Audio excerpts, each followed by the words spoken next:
So, you want to get certified in cybersecurity? I will help you every step of the way. Welcome back to Secure Tech Academy's Linux series. In this video, we're focusing on how to manage users and groups on your Linux system.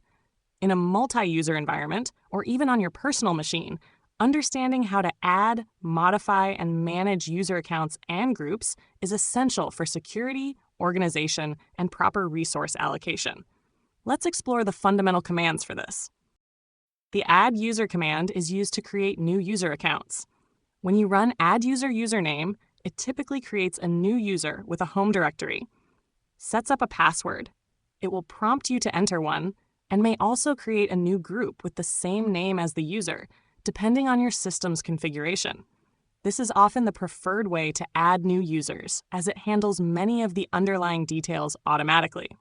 Once a user account exists, you might need to modify its properties. The usermod command allows you to do just that.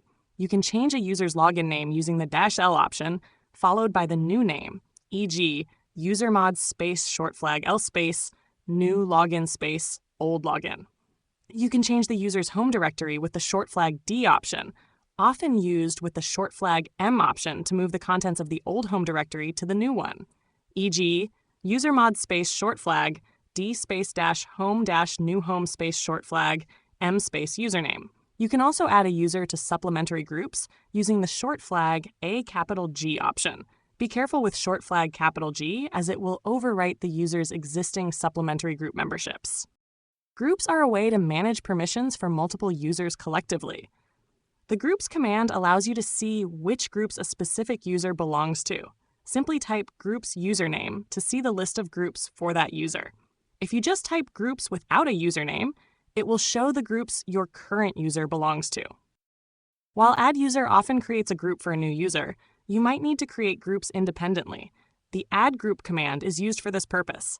Simply type add group space group name to create a new group. Similarly, you can delete a group using the del group space group name command. Note that you usually need administrative privileges, like using sudo, to add or delete groups.